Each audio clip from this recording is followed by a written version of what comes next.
Support for Colorado Today comes from Credit Union of Colorado. With access to over 30,000 ATMs and a mobile app, they're dedicated to offering the services of a big bank with a heart. Learn more at honestlygood.org. Support for Colorado Today comes from Safeway, where you can shop online and get easy delivery or free pickup. Get the same prices, deals, and rewards as in-store. Shop the weekly ad, clip deals, and earn points at Safeway.com or in the Safeway app. Colorado's new women's soccer team doesn't have a name just yet, but it'll have its own stadium. The team will play in a brand new 14,000-seat venue, the first complex of its size built around a women's team in the state. They announced yesterday they plan to build it in the next few years in southwest Denver. Can't wait. I'm Bazi Kanani.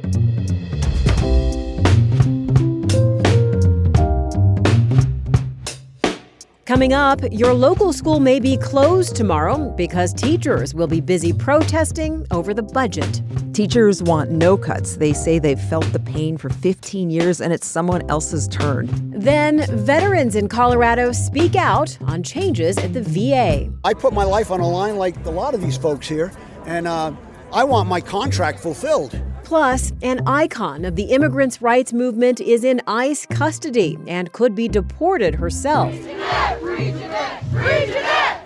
And spring starts tomorrow. Is your garden ready? It's Wednesday, March 19th. Here's the news in Colorado today. Schools in several Colorado districts will be closed tomorrow, and others will be short-staffed because so many teachers don't plan to be there. They intend to be at the state capitol instead, asking lawmakers not to cut money for schools. Boulder, Adams 12, and Summit County are among those that have chosen just to close. CPR's Jenny Brundin is covering this. Jenny, teachers did something similar back in 2018. How did it affect students and parents then? Yeah, there were several thousand teachers who rallied at the state capitol, including some parents. More than 30 school districts were affected by the walkouts, and that affected about 600,000 students who had no school that day. Tomorrow's rally is about school funding. What's happening now with the budget for schools in Colorado? First, you should know that nationally, Colorado schools are among the least funded, and that's been true for a long time. On top of that, since the last recession, the state has been giving schools less than even the amount they were legally supposed to get. Educators say the state balanced its budget on the backs of students all the time. They say that, since schools had to cut certain classes and programs that benefited students. Altogether, schools lost $10 billion that they'll never get back. Then, just last winter, lawmakers closed that gap for the first time in almost 15 years. Democrats don't seem to want to go back on that, but don't really have a choice because in order to balance the budget, state lawmakers must make $1 billion in cuts. Yes, we talked about that big state budget problem on this show just yesterday.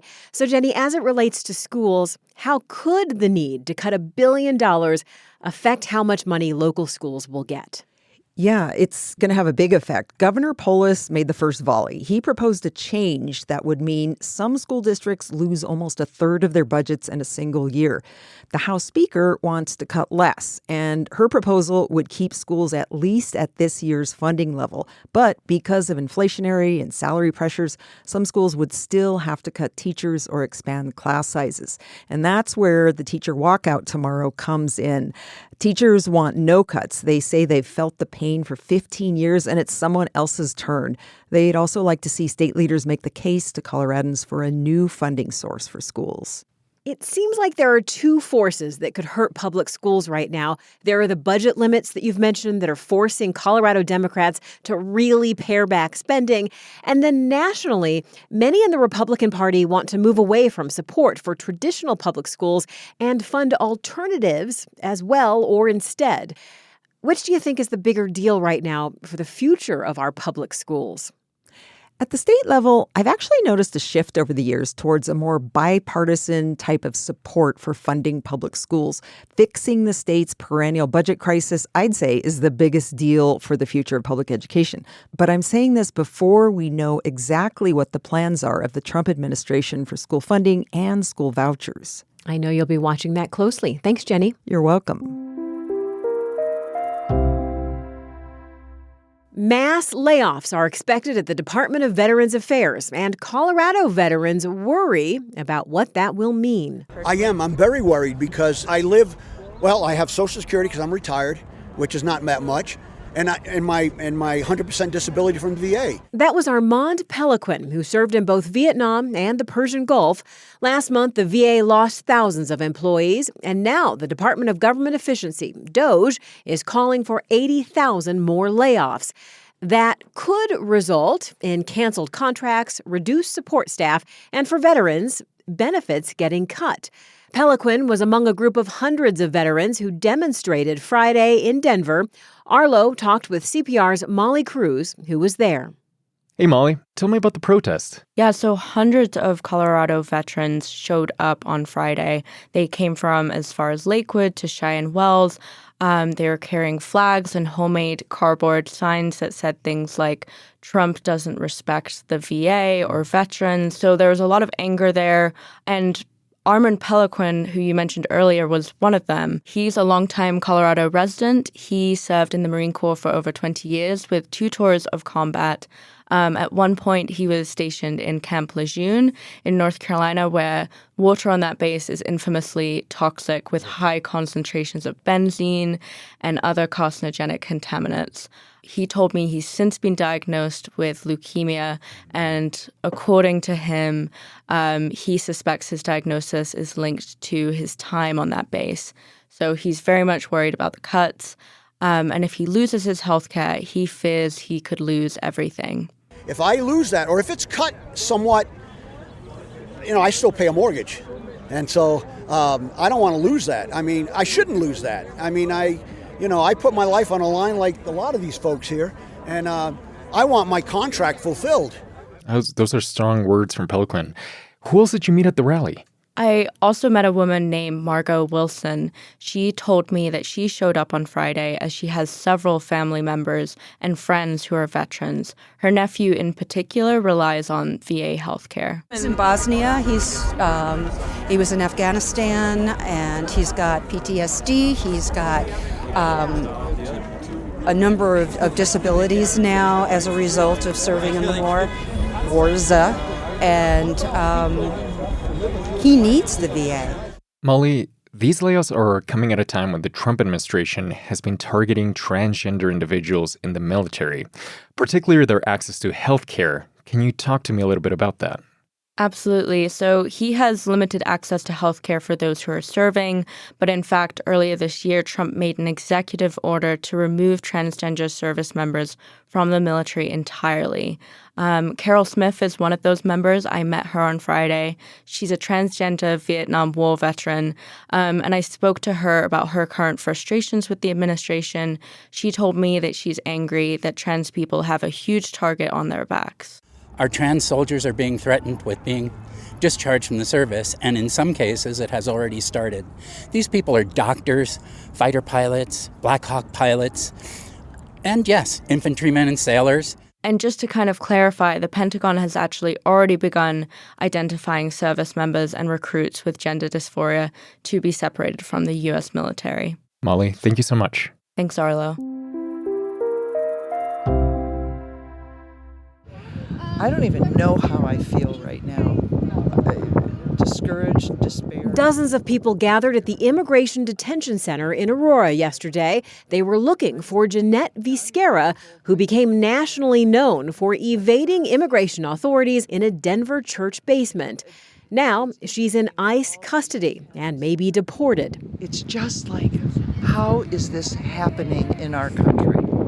Longtime supporter Harriet Mullaney and the others found out that Vizguerra had been arrested on her lunch break at a Target store. Vizguerra first came to the U.S. from Mexico in the late 90s. She became one of Time magazine's most influential people during the first Trump administration as a defiant symbol for people determined to stay in the U.S.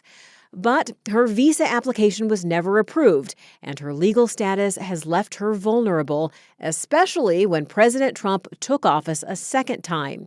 Vizguerra talked with CPR last month.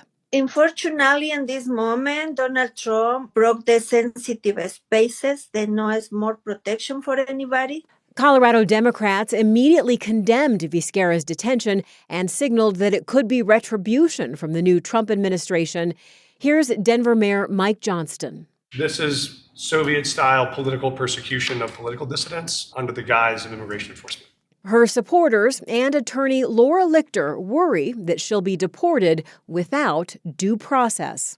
The fact that we're having to fight this hard to get someone to just literally follow the rules is just a sign of the times, unfortunately. You can keep up with the latest on Vizguerra's case at CPR.org.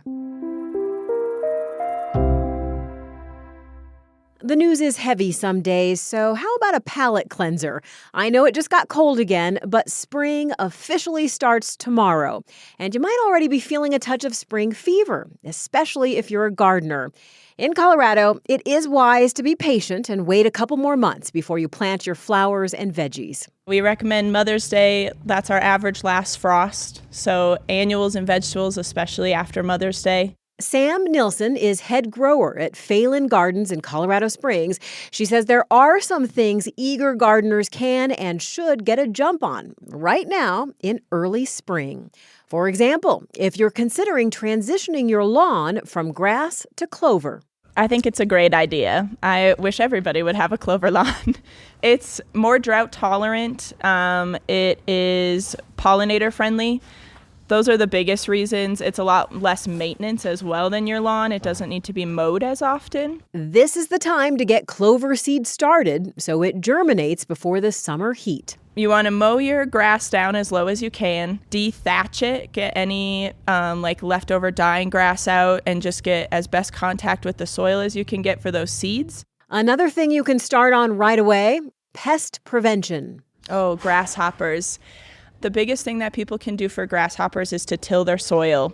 Grasshoppers lay their eggs in undisturbed soil.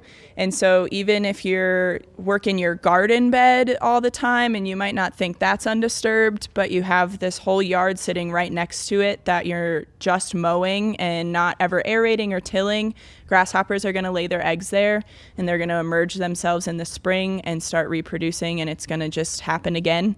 It's better to do it earlier. The colder it is, when you till it and you expose those eggs to the cold temperatures, that's going to help kill them off. Sam answered a lot of great questions about spring gardening that your fellow Coloradans submitted.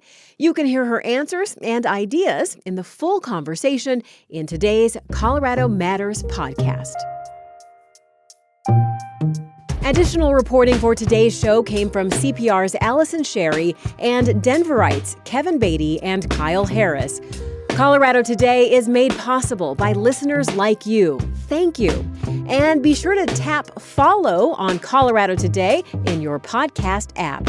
I'm Bazi Kanani. This is CPR News.